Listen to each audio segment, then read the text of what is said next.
Carta de Paulo aos Romanos, capítulo 10. Nós iremos ler a partir do primeiro versículo.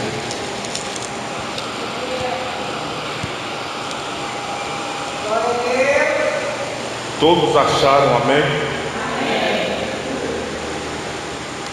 Nós iremos ler até o versículo de número 11. A epígrafe do texto diz: os judeus rejeitam a justiça de Deus. Irmãos, o bom desejo do meu coração e a oração a Deus por Israel é para a sua salvação, porque lhe dou testemunho de que tem zelo de Deus, mas não com entendimento. Porque não conhecendo a justiça de Deus e procurando estabelecer a sua própria justiça, não se sujeitaram à justiça de Deus. Porque o fim da lei é Cristo para a justiça de todo aquele que crê. Ora, Moisés descreve a justiça que é pela lei, dizendo: o homem que fizer estas coisas viverá por elas. Mas a justiça que é pela fé diz assim: não digas em teu coração: quem subirá ao céu? Isto é, a trazer do alto a Cristo. Ou quem descerá ao abismo? Isto é, tornar a trazer dentre os mortos a Cristo. Mas que diz: a palavra está junto de ti, na tua boca e no teu coração. Esta é a palavra de fé que pregamos, a saber, se com tua boca confessares ao Senhor Jesus e em teu coração creres que Deus o ressuscitou dos mortos, serás salvo. Visto que com o coração se crê para a justiça e com a boca se faz confissão para a salvação. Versículo 11. Porque a Escritura diz: todo aquele que nele crê não será confundido. Amém? Os irmãos podeis assentar, irmãos, e fiquem orando, fiquem no Espírito, em oração, para que Deus possa nos dar a compreensão dessa palavra nessa noite. Louvado seja o nome do Senhor Jesus Cristo. Irmãos, o texto que nós lemos aqui nessa noite, ele retrata a história do povo de Deus a respeito da sua palavra, no que se diz respeito à aceitação da sua palavra para com as suas vidas. E não diferente de nós somos pessoas que nós vivemos a palavra de Deus, e como diz o apóstolo, se é que verdadeiramente somos pessoas de Deus. Porque quando realmente vivemos a palavra de Deus, nós vivemos uma essência em que nós conseguimos perceber uma certa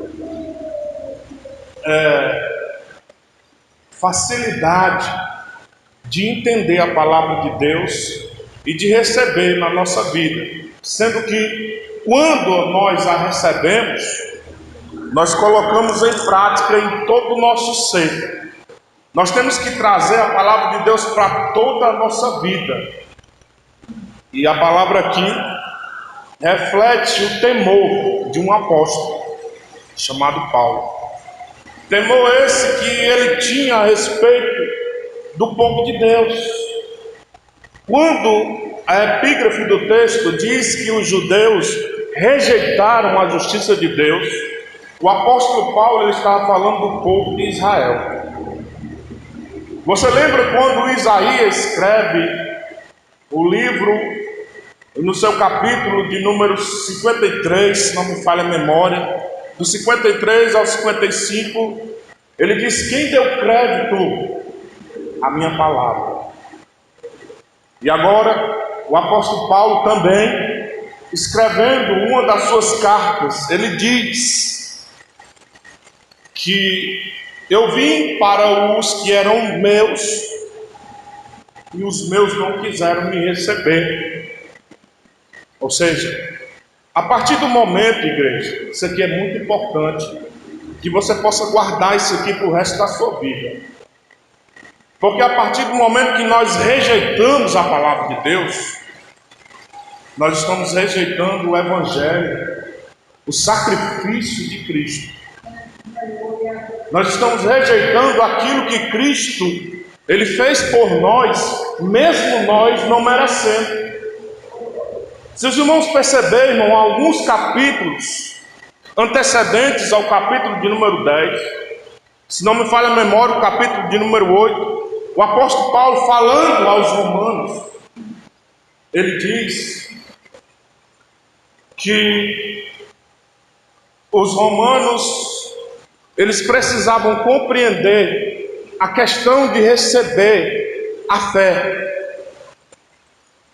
Porque no capítulo de número 8, ele trata de coisas que poderiam ser divisão, coisas que poderiam ser o fator de muitas vezes afastar o homem de Deus.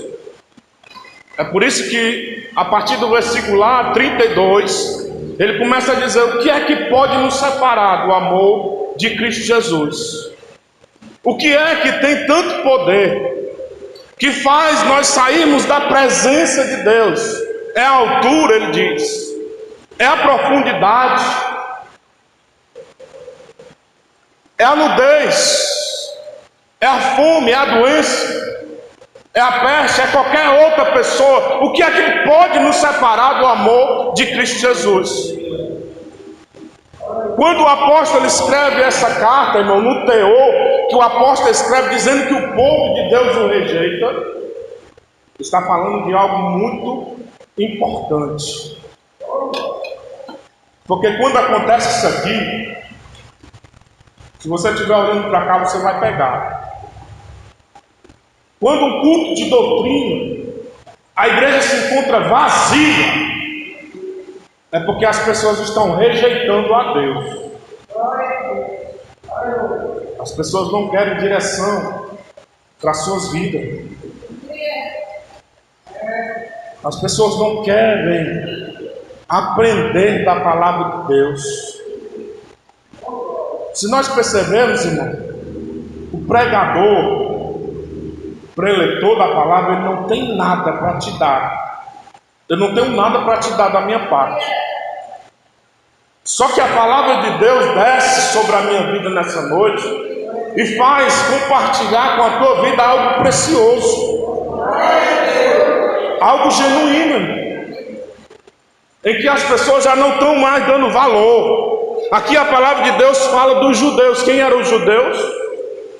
O povo de Deus, o povo ao qual o Senhor exclusivamente Ele veio para salvar. Há uma diferença entre judaísmo e cristianismo. E muitas vezes nós, cristãos, nós não estamos percebendo essa diferença. Por quê? Estudos afirmam que o judaísmo é um evangelho que está em torno de muita tradição.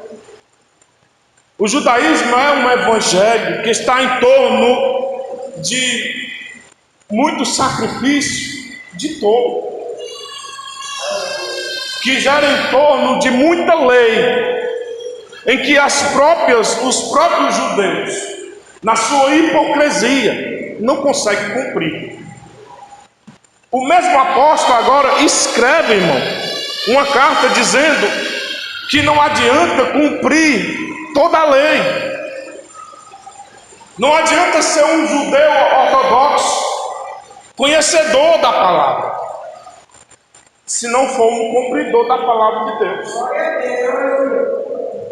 Não adianta, irmão, eu ler a Bíblia, o crente lê a Bíblia, se ainda lê, se ainda alguém tira um dia, um momento para ler a palavra de Deus em casa, não adianta ler, você não meditar. Estou falando de pessoas que rejeitaram a Deus em relação à sua palavra. Agora Cristo vem. A palavra do Senhor diz aqui que Ele vem e cumpriu toda a lei, porque Ele sabia que era impossível que o homem cumprisse a lei. Era impossível, Cristo disse isso. Mas aí por que Deus pega Moisés e leva ele lá em cima do monte e diz para ele: Moisés, escreve isso na tábua e guarda isso dentro da arca e lê isso na congregação, Moisés, pois isto é a minha lei. Agora mais adiante o próprio Deus diz para Moisés: Moisés, é impossível que o homem cumpra com a lei. Mas agora, Moisés, que seja a lei agora cumprida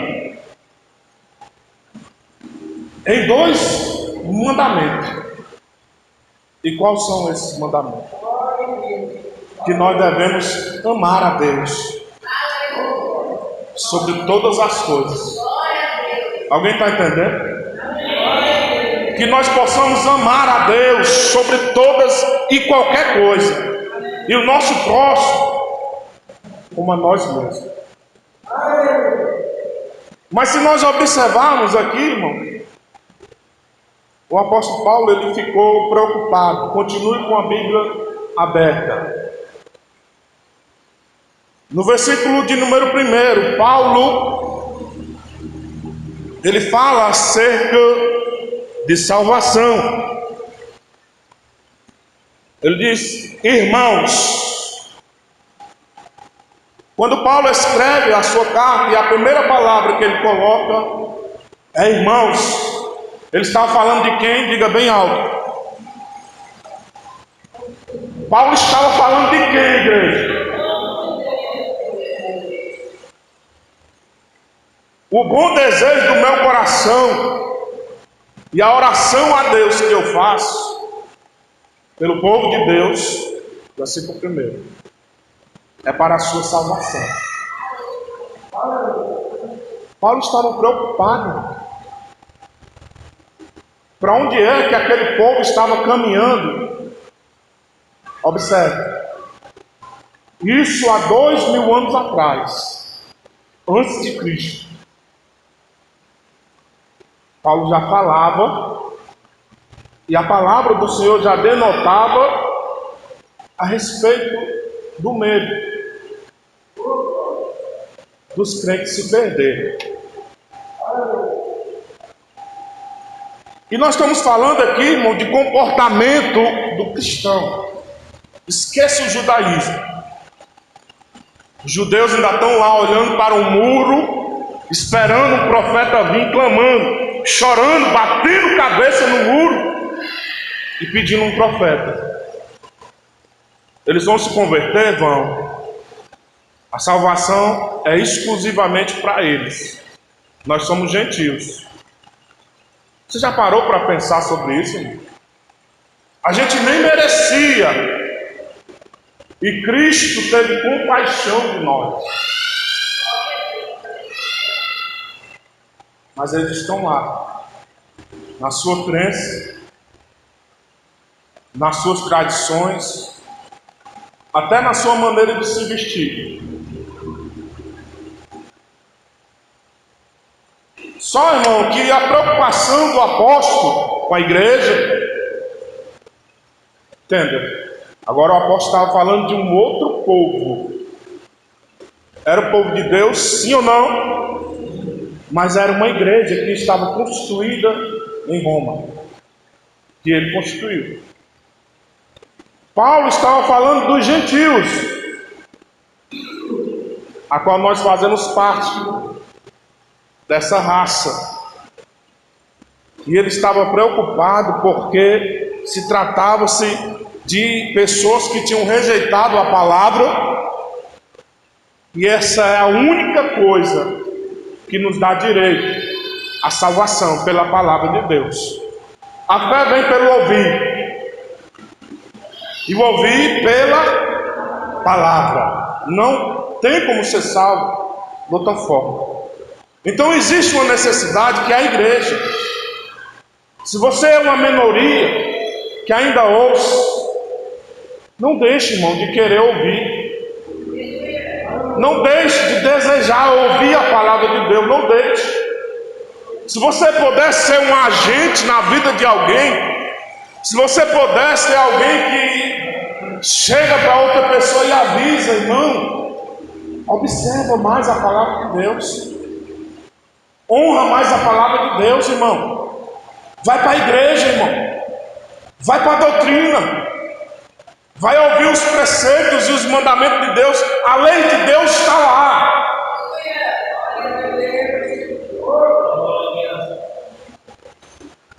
Agora Paulo escreve o segundo versículo, porque o primeiro fala da salvação.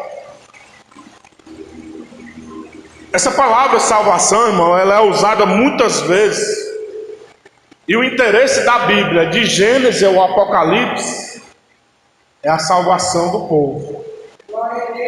Muitas vezes essa palavra salvação, ela é falada, pronunciada na Bíblia, de várias formas.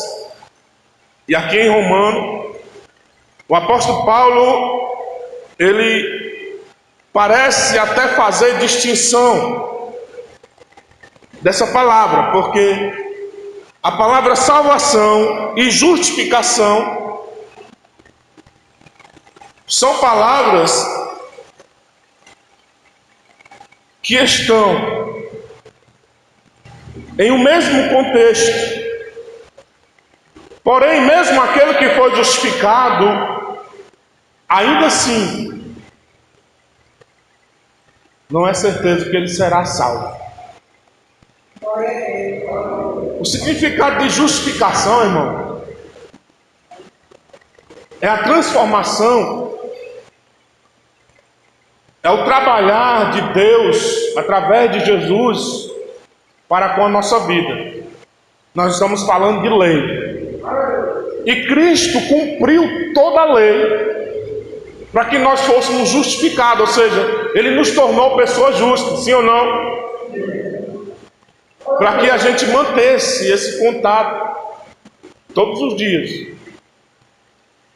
E em qualquer momento da nossa vida, nós fôssemos pessoas justificadas. Hoje pela manhã, eu olhei para mim mesmo e disse: verdadeiramente, a palavra de Deus tem causado efeito na minha vida. Eu tenho recebido essa palavra na minha vida e eu tenho visto a mudança. Por algumas coisas que às vezes acontecem no nosso dia a dia, e independente do que aconteça, a gente tem que se mostrar pessoas justificadas. Uma pessoa crente em Jesus Cristo. Só que nós passamos por um momento difícil.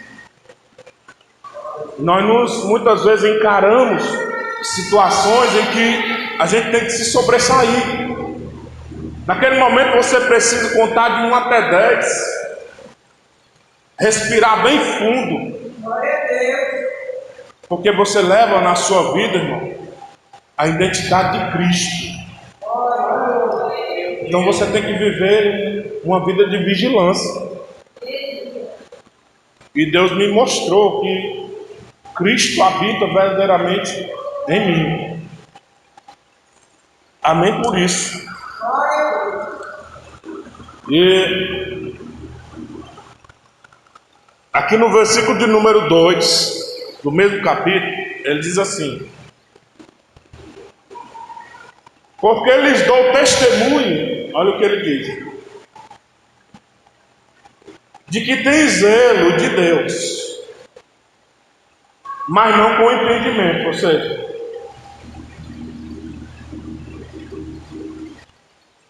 Tem cristão que diz que é crente, mas não está servindo a Cristo da forma que realmente deveria servir.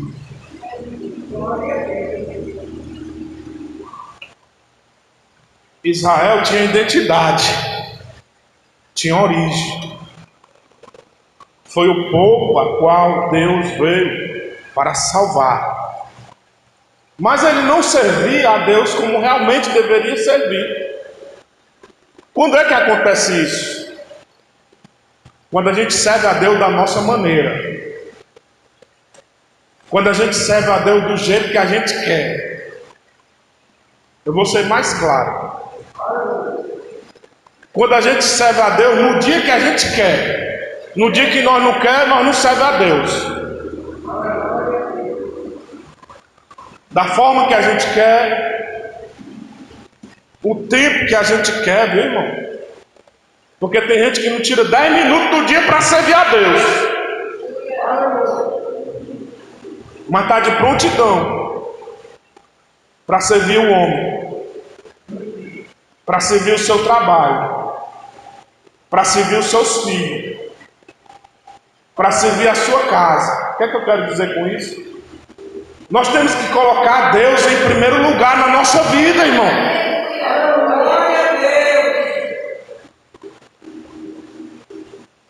Se nós pensarmos bem, há uma pirâmide,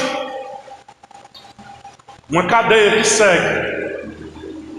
Deus, escute o que eu vou dizer, aprenda isso e leve para o resto da sua vida. As nossas prioridades, irmão, é Deus, a nossa família, o nosso trabalho e qualquer outra coisa que a gente ainda inventar, quiser colocar na trajetória da nossa vida. Mas Deus tem que ser o primeiro lugar.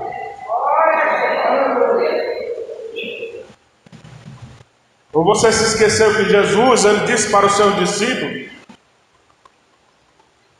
que ele veio trazer dissensão no meio das famílias. Dissensão?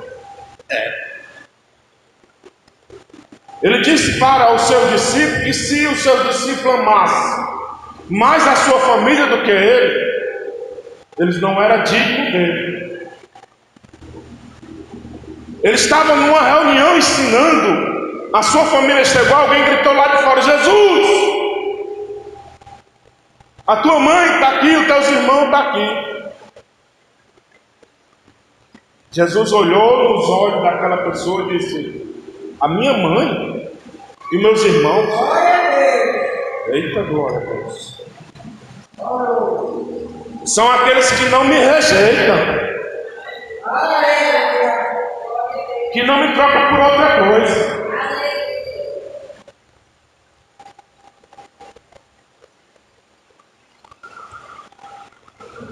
Israel verdadeiramente tem zelo por Deus. Os israelitas, eles são muito religiosos. Mas isso não basta, viu, irmão? Não basta ser religioso, porque tem muita gente religiosa dentro da igreja. Religioso, não cristão. É diferente. E eles são muitos religiosos, mas o esforço dele, irmão, é acompanhado de falta de entendimento. Você sabe quando o Senhor ele disse para o seu povo, através do profeta, diz para o meu povo que eu não quero mais sacrifício não. Já chega de sacrifício. Eu quero que o meu povo obedeça. É melhor do que sacrificar. E a falta de entendimento de Israel, versículo 2, faz com que o apóstolo Paulo dê testemunho do zelo que eles tinham por Deus, só que na falta de entendimento. Se os irmãos atentarem aqui para o versículo de número 3, os irmãos vão compreender. O que é que ele diz lá? Porque não conhecendo a justiça de Deus e procurando estabelecer a sua própria,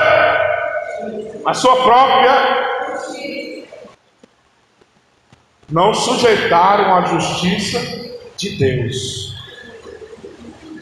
Ou seja, eles vivem, irmão, da forma que eles acham que deve viver. Nisso faz eles serem desobedientes, descumpridores da lei. Vou voltar aqui um pouquinho, irmão. Quando Jesus estava na praia, e aqueles fariseus hipócritas chegaram com aquela mulher, e eles queriam apedrejar aquela mulher, porque segundo eles foram e viram e pegaram ela no ato de adultério. Interessante, né? A mulher adulterou sozinha. E eles levaram ela à presença de Jesus. Quando eles chegaram lá, eles disseram mais ou menos assim: aí Jesus, conhece a lei, e essa mulher aí vai ser apedrejada. Eu quero conjecturar, pegar aqui a palavra do irmão Vladimir, porque da mesma forma que Jesus estava lá, ele começou a rabiscar no chão, e ali eu acredito que ele estava demonstrando a hipocrisia de cada um daqueles crentes. É tanto que quando ele levantou a cabeça, não tinha mais ninguém. A Bíblia diz que do menor ao maior, todos saíram da presença de Jesus. Ele levanta a cabeça uma segunda vez, porque ele já tinha mandado apedrejar.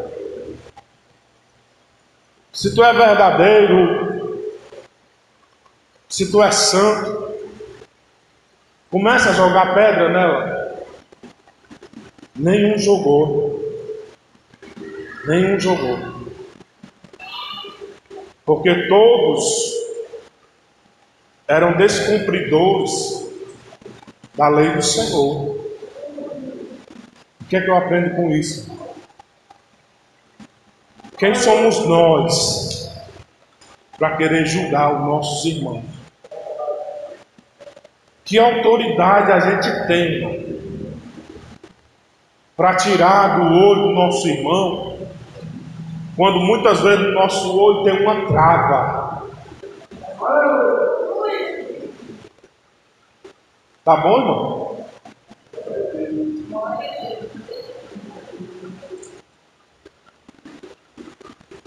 Então, eu compreendo que a justiça de Deus é a retidão em nosso próprio ser. E isso parte de quem? De Deus, através da sua palavra. E nós podemos dizer que aqui existe um contexto a qual a justiça de Deus é concedida quando uma pessoa confia verdadeiramente em Cristo. E confiando em Cristo, ela se sujeita a Cristo. Para o mesmo apóstolo, o apóstolo Tiago escreve uma carta: sujeitai-vos debaixo da potente mão de Deus.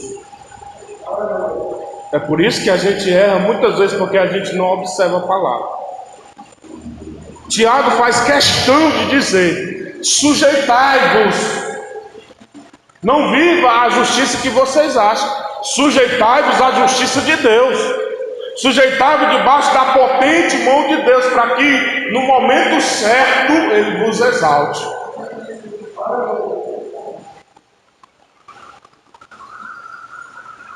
Versículo de número 4, ele diz: porque o fim da lei é Cristo para a justiça de todo aquele que crê.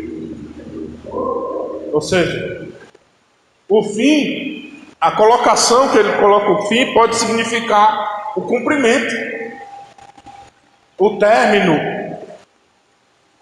Esse fim aqui pode ser comparado ou significar uma meta onde a gente chegue em questão de obediência a Cristo, objeto ou objetivo para o qual nós fomos chamados. Eu abro um parênteses aqui para dizer que Israel era ignorante em relação à justiça de Deus, ou seja, Israel era ignorante. Quando eu digo ignorante, é porque não tinha conhecimento da verdadeira justiça de Deus, ou seja, daquilo que Deus queria realmente para a sua vida. É quando as pessoas andam errantes, irmão. Quando a pessoa anda errante, ela só anda cambaleando, cai aqui, cai ali, porque ela está sem direção para a sua vida. Ela está sem a palavra de Deus. Aí ela fracassa. E todos nós somos sujeitos a isso. Não existe super crente, super homem, super cristão, não existe, só nos filhos. Existem pessoas que se submetem a respeitar a autoridade de Deus e vivem debaixo da graça de Deus. E quando eu digo isso, é que pode acontecer o que acontecer. Ele nunca é confundido. Versículo de número 11 diz: porque a Escritura diz que todo aquele que nele crê nunca será confundido. Nunca. Mas Deus estabelece com as nossas vidas um pacto em que, independente das circunstâncias, daquilo que a gente vem a ter que muitas vezes até enfrentar, sempre Ele vai estar com a gente. Ele não vai nos deixar só. Então o fim da lei é Cristo, para a justiça de todo aquele que nele crê. Eu abro aqui um parênteses a respeito de crer. O significado da palavra crer, irmão, não é somente eu dizer que alguma coisa vai acontecer, que simplesmente eu vou jogar essa toalha e eu sei que ela vai cair. Não é só isso. Porque esse crer, irmão, ele corresponde, está embasado em viver uma vida em atividade a Deus. Tiago escreve lá no capítulo de número 3 a respeito da fé. Esse crer não é só ter fé, é colocar a sua vida de cristão em prática. É você congregar, irmão. É você fazer parte da igreja. Irmãos, nós somos o quê? O corpo, sim ou não? O corpo não pode andar afastado da cabeça. O corpo não pode faltar a ajuda dos membros. Os membros têm que estar juntos. Porque eu não posso dizer, o meu olho não pode dizer para o meu pé que não precisa dele. E nem o meu pé pode dizer para o meu olho que não precisa dele. Porque para onde o meu pé vai, é para onde o meu olho aponta. Então a gente precisa, irmão, aprender a estar junto. E tem gente que ainda não quer estar junto. Tem gente que ainda não quer fazer parte. Tem gente que ainda não quer cooperar. Tem gente que ainda não quer participar, ainda está vivendo a vida lá de fora, uma vida individual. E a igreja, ela não anda individualmente. Ela só cresce se todo mundo crescer junto. Você sabe por quê, irmão Israel? Isso aqui é profundo. Você sabe por que Israel passou 40 anos no deserto?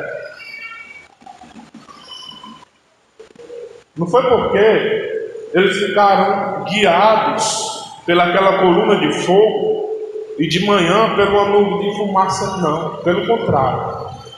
Todas as vezes que eles seguiam aquela coluna de fogo, era Deus conduzindo a vida deles. E eles poderiam até ter passado mais de 40 anos, porque eles foram induzidos a ir ali para passar 40 dias. É forte.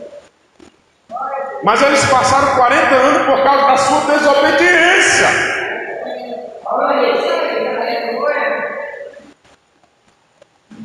Eles passaram dificuldade. Porque no deserto é canto de passar dificuldade mesmo.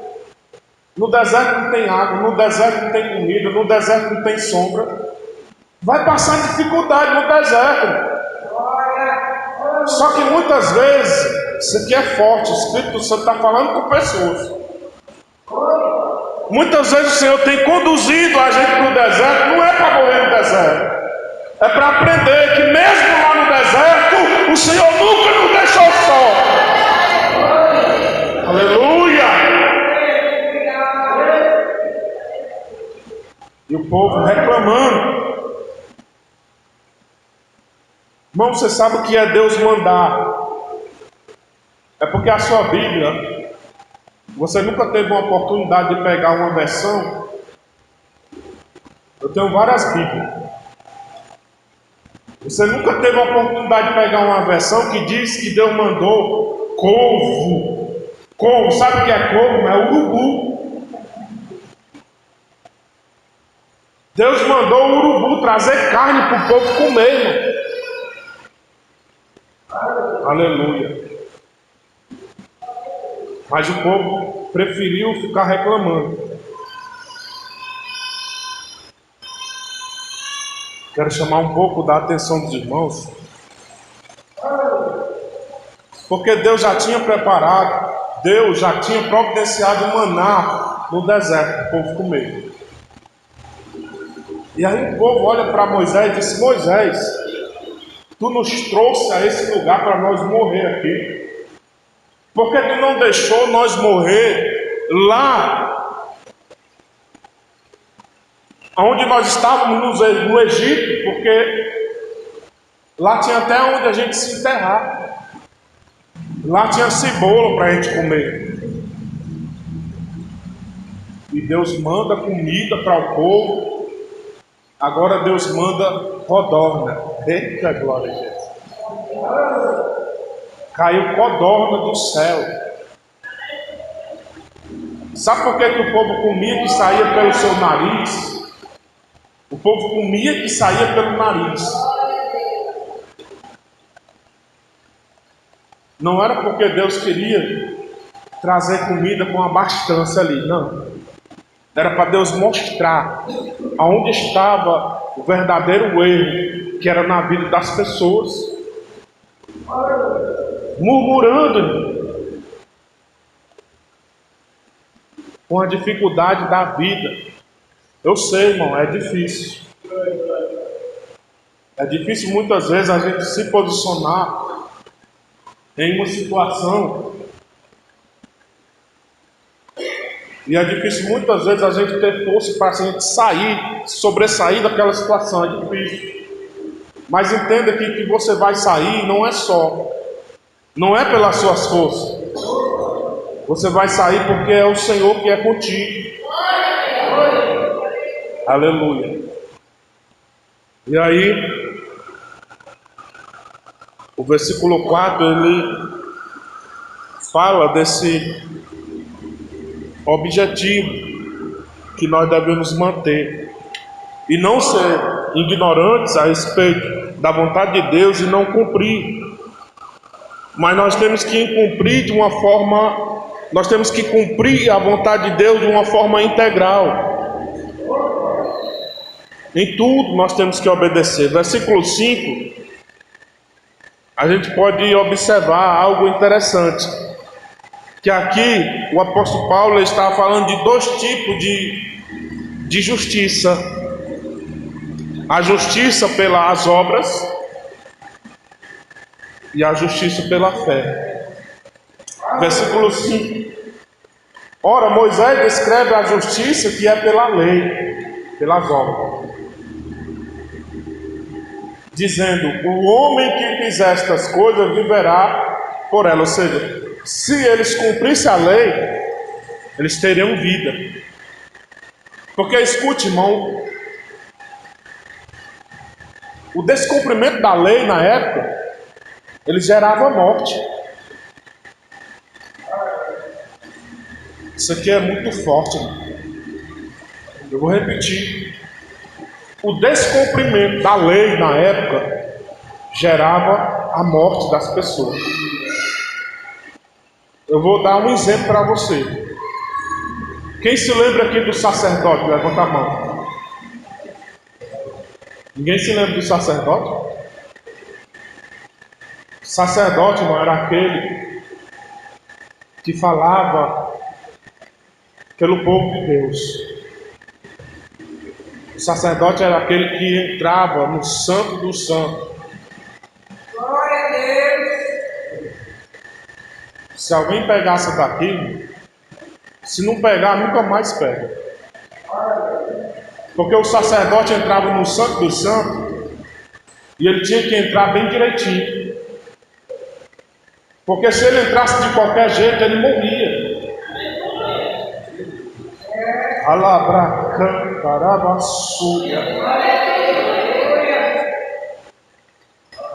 E agora a gente quer entrar na presença de Deus de qualquer jeito.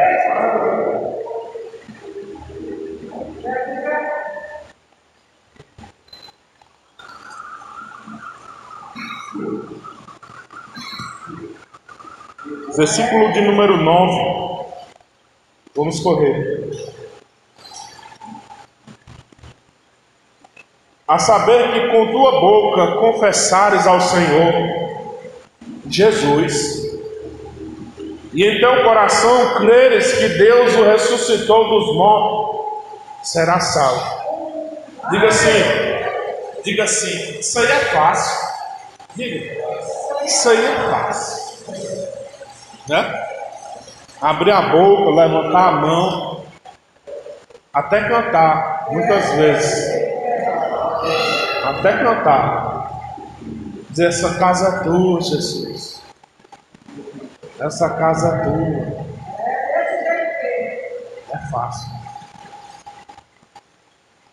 Mas quando nós olhamos aqui para essa frase, confessar,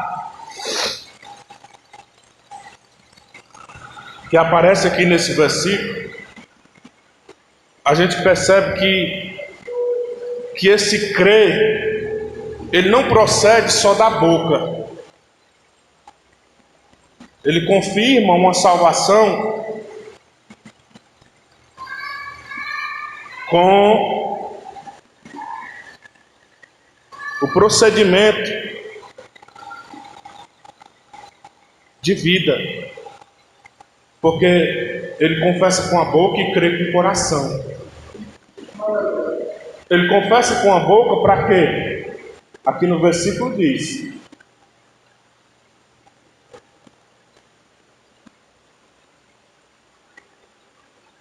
visto que com o coração se crê para a justiça e com a boca para salvar. Versículo 10: visto que com o coração se crê para a justiça, ou seja, com o coração se acredita para viver uma vida justa diante de Deus. E com a boca, com a nossa boca, nós confessamos com a certeza da nossa salvação. Ou seja, nós recebemos a palavra, de Deus. Nós não rejeitamos, nós o recebemos. E com a nossa vida, com as nossas atitudes, com aquilo que diz que somos, é quem diz se teremos salvação ou não. Versículo de número 10. A frase para a salvação, aqui ela é mencionada e ela é explicada. A condição para a justiça, que alguém seja justificado, é a fé no interior. A condição para eu ser uma pessoa justa é a fé que eu professo no meu interior. Por que a palavra de Deus diz que o que contamina, irmão, o que acaba com a gente, o que destrói a gente, é o que sai, não é o que entra, é o que sai.